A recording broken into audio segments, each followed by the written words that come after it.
Hey guys, and welcome back to my channel. Today I am doing my chronic pain story. I really wanted to do this video because there's a lot of people that go through this, and if my story can help anybody, then that would just mean so much because I went through a lot. I visited so many doctors and specialists, and it was just a really huge part of my life, and it's something I would really like to share with all of you. So this, all this stuff might be kind of out of order because, it happened years ago. It started when I was in middle school, so it might not be exactly how it happened, but it'll be pretty close. Okay, so this all started when I was 13 years old. I was in 7th grade, and I started getting really bad chest pains, and it'd be kind of like in the center of my chest. Sometimes it would be like in my ribs, but most of it was in my chest. And they got pretty bad to where I would miss school, and I had no idea what was going on. So my mom and we visited lots of doctors. We started out with a pediatrician.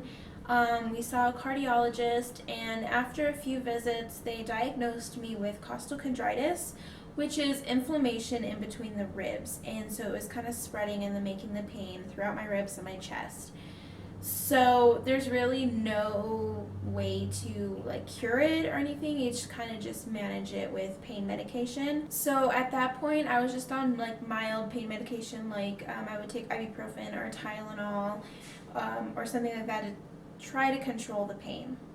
So in between 7th and 8th grade, there were more developments. I started missing a lot of school because of I call them flare-ups with the chest pain.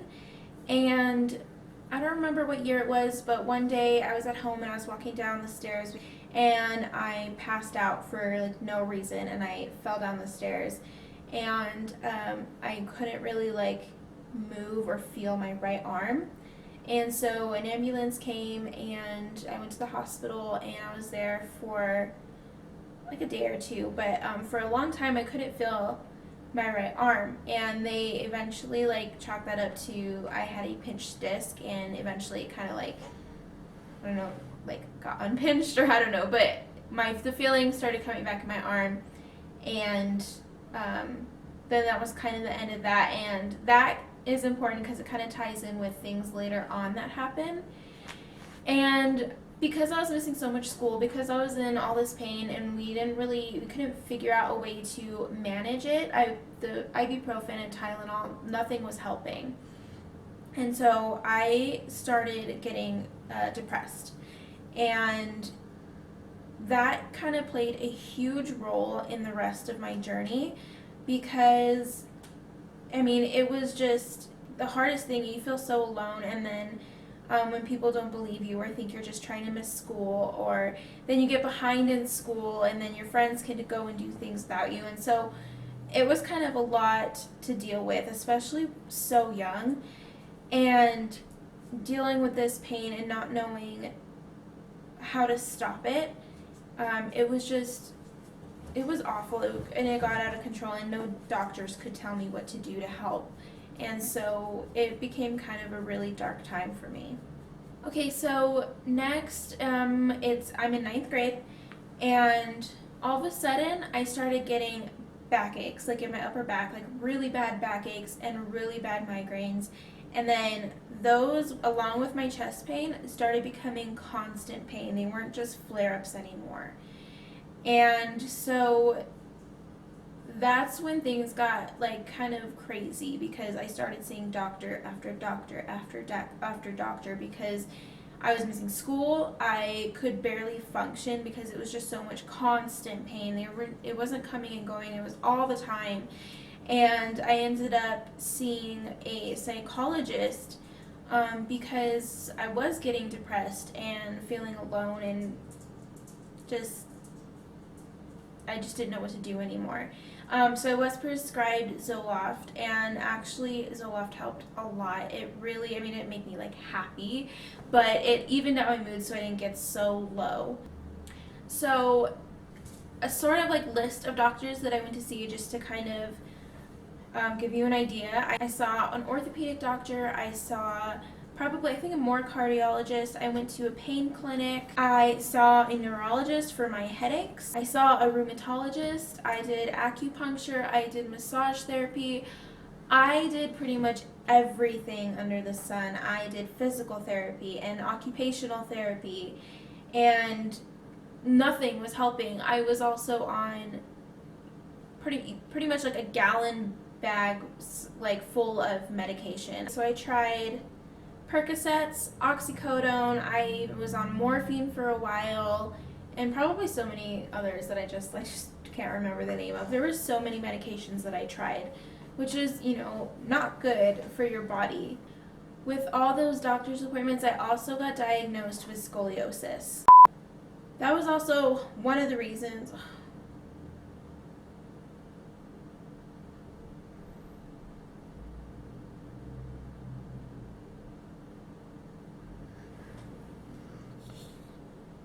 Come on, give you a second. It's just hard. It's a very emotional, hard time.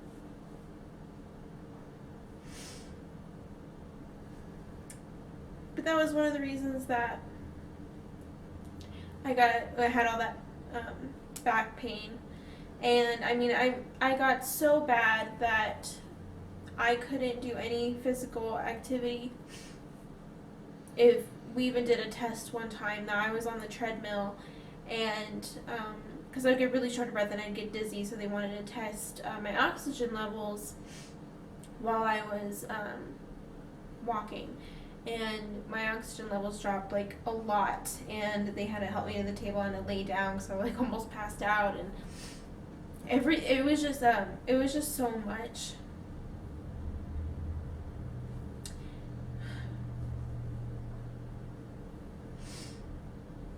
So when I was in my sophomore year, I ended up having to do home hospital for a full semester because I literally I couldn't go anywhere. It just got so bad, and I was just like, I slept on the couch every night because I couldn't go upstairs to my bedroom most nights. And I couldn't go to school, and I didn't want to quit school, but I was already so behind. So they put me on home hospital for a semester, and I think you could only do it for so long. I don't think that's why that we didn't continue to do it. And then my junior year, I kept going to the pain clinic, and that's where I did all my physical and occupational therapy. And they mentioned the Mayo Clinic, and they said that so many people with chronic pain have gone there, and it has just changed their lives. And I ended up going to the Mayo Clinic in Minnesota, and they were right. It completely changed my life. They got me off all my medication. They taught me things like meditation and relaxing, and slowly try to get back some of the physical activity and breathing through it. And it's kind of hard to describe everything that they did for me, but it was awesome. And by the time I got back home, I was there for 3 weeks. It was completely different. My pain still was there. I still had, and it's always constant. I mean, to this day, I still have constant pain, but it's not as overwhelming. And I do get flare-ups sometimes. So when that does happen, then I do kind of just need to lay down, and it kind of becomes that immobility again. So, is the overwhelm, is it a reduction in your pain level, or is it an increase in your ability to deal with it? Both. So it is less overwhelming because we kind of figured out that a huge thing with my pain was because of stress. That's what really made it really bad.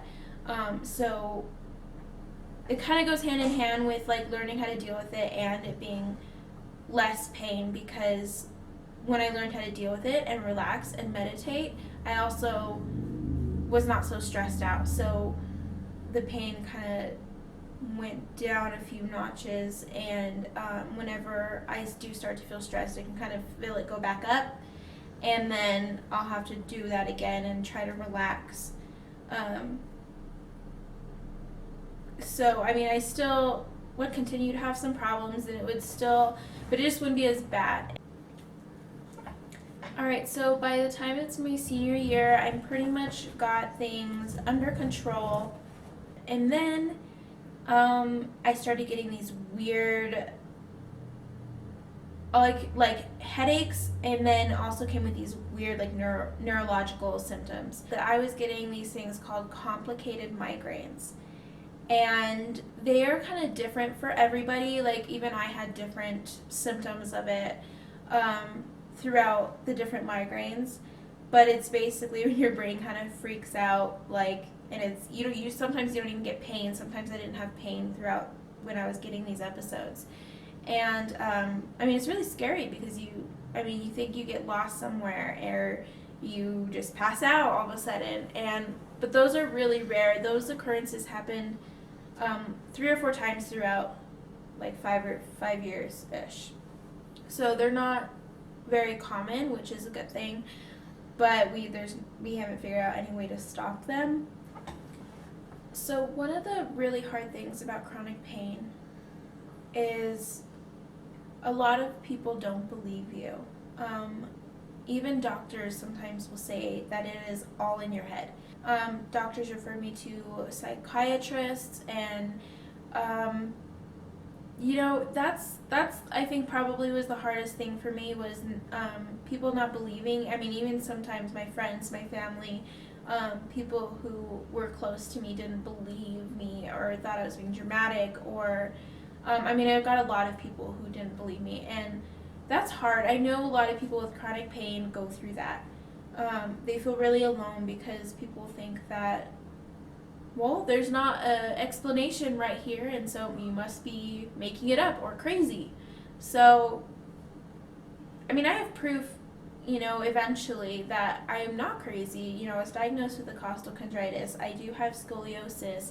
I've gotten the migraines, and, so there is proof there that there are these valid reasons why I am in pain. And, so anybody like out there who is going through that and people just aren't believing you, I mean, you need to just get another opinion and keep fighting them until someone really wants to take you seriously and figure out what's really wrong with you. So a good example of when people kind of don't take you seriously sometimes with chronic pain is a few months ago. It was like 3 or 4 months after I had my baby. I one day just got really bad pain, like right in the middle of my chest, kind of a bit lower, but yeah, I was like right in the middle. And at first I thought it was a flare up, and I didn't know what was going on. But then it felt kind of different, and it wouldn't go away no matter what I did. And I ended up calling an ambulance because I couldn't drive, I couldn't do anything, and my sister actually had to come to my house and watch my baby because I went to the ER. And in my chart and everything, there is written that I have chronic pain. So they asked me about that, and I told them that it felt different, that it's a lot more intense than it usually is, and they didn't take me seriously. They were like, well, if it's chronic pain, there's nothing we can do. I don't know why you're here, basically, is what the people in the ambulance said. And then all they did in the ER was they gave me pain medicine, and that helped, and then they sent me home, which kind of was the indication to me that maybe it isn't that, because usually pain medication didn't help very much, unless it was like a lot, and they didn't really give me that. They didn't really give me a lot, so they gave me the pain medication, sent me home. Well, it turned out that I had gallstones and one had actually gotten out of my gallbladder, or a couple, I don't know if it was one, and gotten stuck in a bile duct, and it was clogging it, and it actually ended up being pretty serious. The next day I ended up going back into the hospital, and I was hospitalized for like 4 days. I was hospitalized for 4 days. I had to have surgery and a procedure to get the stone out of the duct, and it's just kind of like an example of how I went in there. I told them I knew it was different, but they saw that I had chronic pain, so they're like, oh, you're fine, it's just your chronic pain, here's some pain medication. So that's kind of where it gets hard, and not all medical professionals are like that, but really stand up for yourself, and if you know something's wrong, you let them know. Like, I'm kind of more of a passive person, and I'm like, well, okay, whatever you say, but take your health seriously, and if you know that it's not in your head, or it's not your chronic pain and something's actually wrong, like, let people know.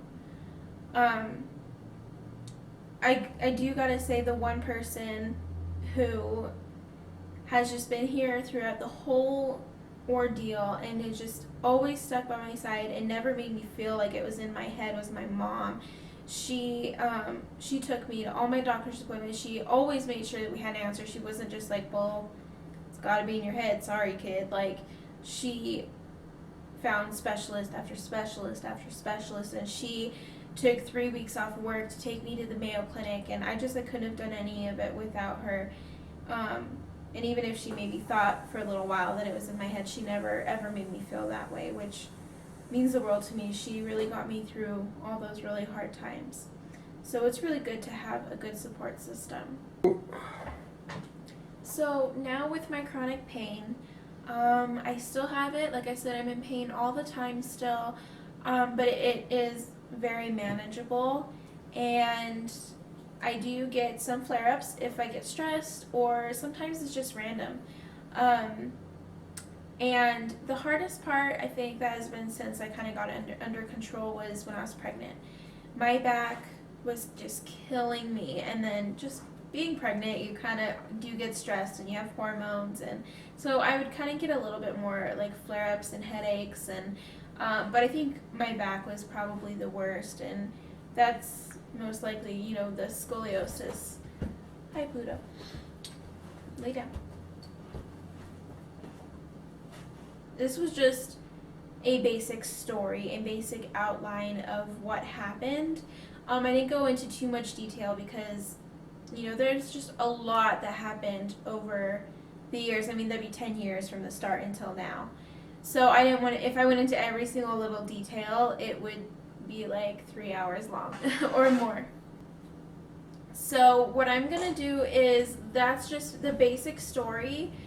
If any of you guys have questions or want to hear more about a certain part, if you're curious about the Mayo Clinic or pain clinic or any tests or the depression part or anything like that, anything throughout the story that you want to hear more, so just let me know if you want to hear more about any part of that whole story, and I can do other videos just on that specific part. So leave it in the comments below if you're curious about any of those parts, and I will definitely make a video for you guys. I just want to let everyone know out there, if you're struggling with chronic pain, or if you know someone who's struggling with chronic pain, like, you're not alone, and there's just so many things out there that can help you. I know there's a lot of downsides to it, but I also made a lot of good friends with people that have chronic pain and issues like that. So reach out to your community, and don't give up, because as awful as my life was back then and how I couldn't do anything, I never left the house, I'm living a normal life now. I have a beautiful daughter and a beautiful stepdaughter and an awesome husband, and we do normal things all the time. So yeah, sometimes I have bad days, but most of the time it's good days, so don't give up. Alright guys, so if you like this video, give it a thumbs up. And like I said, let me know in the comments if you have any questions or want to see any more videos with specific topics of that story. Bye guys, thanks for watching.